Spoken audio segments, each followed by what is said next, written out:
Con el abandono paulatino de las grandes ciudades-estado del llamado Antiguo Imperio Maya, por razones hasta nuestros días ignoradas, se inicia la inmigración de este grupo humano hacia el norte de la península de Yucatán. Según los estudiosos, el máximo esplendor de la civilización maya se alcanza en el año 700 después de Cristo. Sin embargo, la llegada de los mayas a Yucatán marca una nueva época en la historia de este gran pueblo, que es conocida como Nuevo Imperio, y abarca desde 987 hasta 1697, bastantes años después de la llegada de los españoles. Los arqueólogos contemporáneos, auxiliados en modernos sistemas científicos, consideran que hacia el año 967 después de Cristo, la cultura maya se ve en cierta medida influida por una de las grandes culturas del altiplano mexicano, la tolteca. De esta manera, en Yucatán florece no una cultura maya autóctona, sino más bien una cultura híbrida. Los estilos arquitectónicos de las grandes ciudades-estado como Xmal y Chichén Itzá son muestra clara de la influencia ejercida por la cultura tolteca sobre la maya. La presencia del pueblo maya en Yucatán se hace patente prácticamente en todo el estado, pues no existe municipio alguno en el que no se encuentren vestigios, por mínimos que sean, de la presencia de esta cultura, ya sea por restos de alfarería, piedras labradas o cerros artificiales. La estadía de los mayas es evidente. Y el nuevo pueblo maya comienza a abandonar sus grandes centros urbanos construidos en Yucatán del mismo misterioso modo que años antes lo había hecho en las húmedas tierras del actual estado de Chiapas. Se desvanece este pueblo de guerreros, astrónomos, escultores, dejando tras de sí su arte y cultura, para asombro de los europeos que verían abandonadas y semidestruidas estas majestuosas construcciones.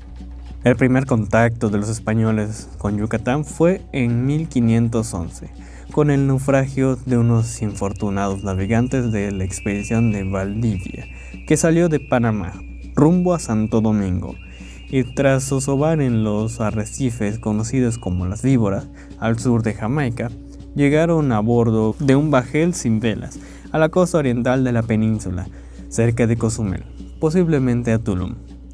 A la catástrofe marítima y al recibimiento hostil solamente sobrevivieron Gonzalo Guerrero, quien se identificaría con los nativos para el resto de su vida, y Jerónimo de Aguilar, quien fue rescatado años después por el capitán Hernán Cortés Pizarro. El 1 de marzo de 1517, la expedición de Francisco Hernández de Córdoba y el piloto Antón de Alaminos descubren y bautizan el Cabo Catoche.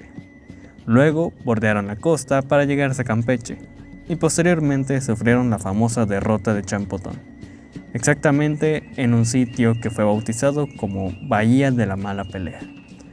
Tan maltrecha quedó toda su tripulación que hubo necesidad de retornar hacia Cuba con el fin de que fueran curados la mayoría de soldados.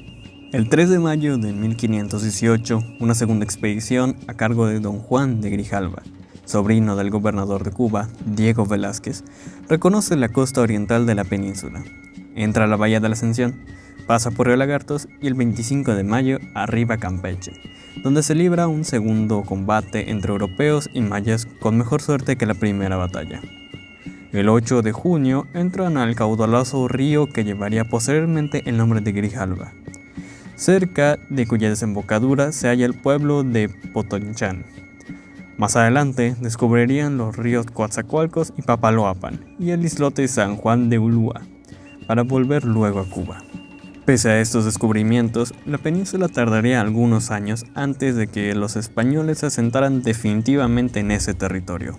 Don Francisco de Montejo obtuvo de Carlos V, rey de España, la concesión firmada en Granada en 1526 para conquistar y colonizar la península yucateca, empresa que desde luego acometió.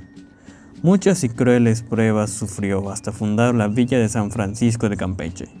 Su hijo, del mismo nombre, a quien transfirió su concesión, fundó la ciudad de Mérida, futura capital del estado, el 6 de enero de 1546. Su sobrino, que lleva el mismo nombre de Francisco de Montejo, fundó la Villa Oriental de Valladolid en mayo de 1543. Debido a que no encontraron metales preciosos en toda la península, Los conquistadores se dedicaron a explorar a los conquistados utilizándolos en faenas agrícolas y en construcción de sus moradas. La provincia fue gobernada por autoridades que nombraban directamente al rey de España, con la denominación de gobernador y capitán general, entre los cuales se dieron algunos con verdaderos deseos de trabajar y otros que distaban mucho del anterior. Sobresalen dos durante el periodo colonial: el capitán don Antonio de Figueroa y Silva Lasso de la Vega, ladrón del Niño de Guevara.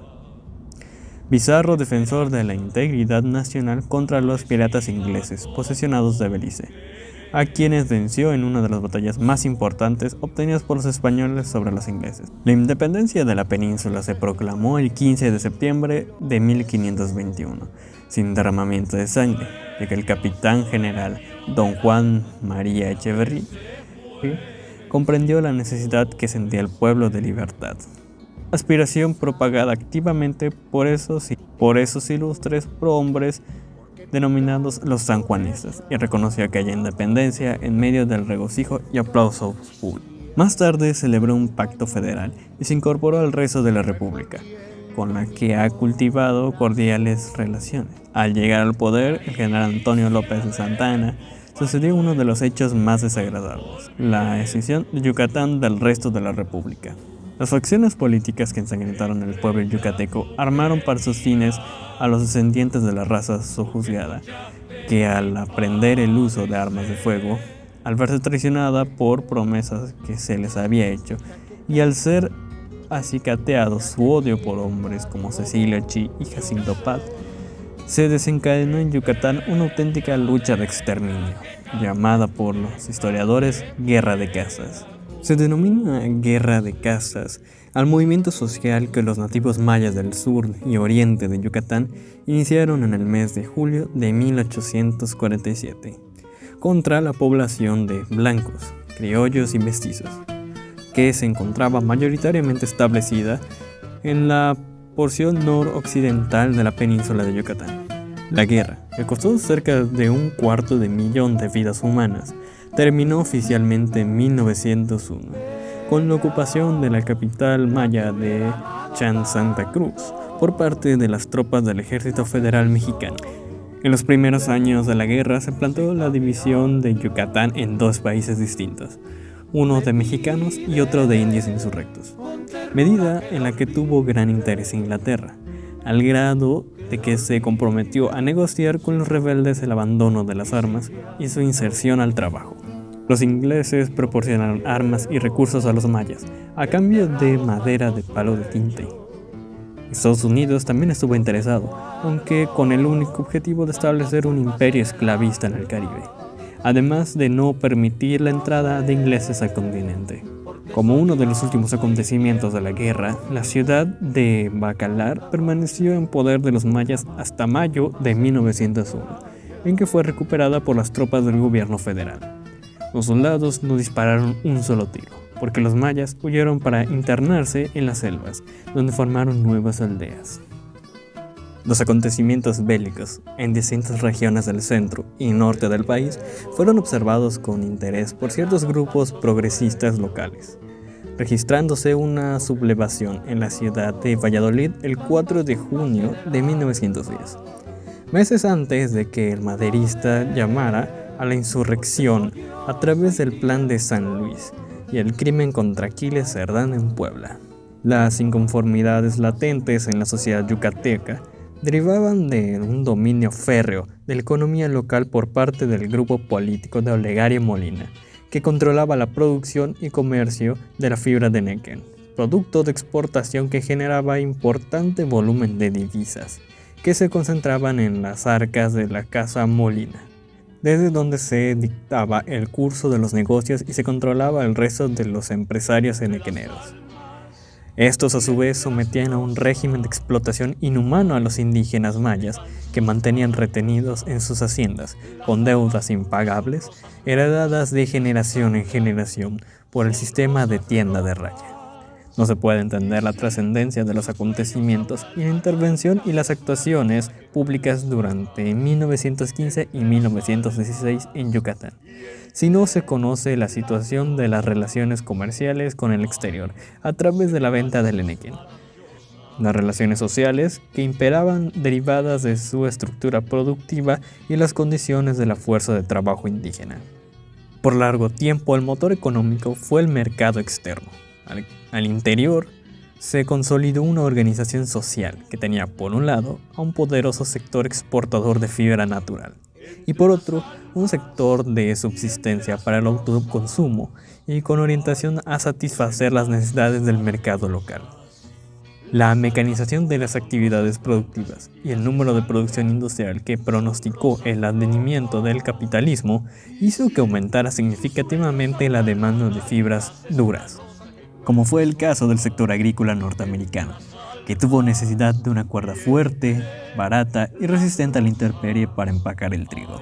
Se suscitó un cambio en la estructura económico-productiva de Yucatán a partir del desmantelamiento de la economía doméstico-colectiva que caracterizaba a las comunidades indígenas a mediados de siglo, y su posterior sustitución por el apartado denominado hacienda enequenera, factor característico de la economía monoproductora de tipo semicolonial, que imperó en aquellos años y fue consecuencia. La economía de Yucatán necesitó cada vez de un número mayor de brazos para implantar el cultivo del enequén. Por si escaseaba la mano de obra maya debido a los hechos de resistencia indígena, se aceleró el despojo de sus terrenos comunales y se fomentó la inmigración de braceros coreanos, chinos y de otras nacionalidades. Sin embargo, la misma participación en el mercado internacional de los productores enequeneros y su posterior sujeción a los compradores norteamericanos condujo a la dependencia de la economía yucateca, a los vaivenes de las fluctuaciones económicas del exterior y la obligó a adaptarse a nuevas condiciones para responder a las necesidades del comercio. En nuestro país, durante el periodo que acostumbramos llamar Porfiriato, de 1876 a 1910, la economía mexicana siguió el modelo agrario exportador. Las haciendas mexicanas destinaron la producción de enequén, azúcar, café y tabaco, entre otras, al mercado externo, y se construyó, con el apoyo de la inversión extranjera, una red de vías férreas para transportar dichos productos a los puertos más cercanos. Con Estados Unidos se mantuvieron un intercambio comercial en ese periodo, que reportó más de 70% de nuevas exportaciones. Las importaciones provenían en su mayoría de Inglaterra y Francia, siguiendo modelos impuestos por el comercio internacional inglés. En Yucatán, la política porfirista de privilegiar la producción agrícola de exportación sobre la producción de básicos para el consumo interno generó la sustitución de los sembradíos de maíz por los de enequén, haciendo que los productos de las dos plantas se situaran como principales bases del comercio exterior. El enequén para la exportación y el maíz para la importación. En las primeras décadas de este periodo, el incremento económico de la entidad redujo muchas de las características del auge económico nacional.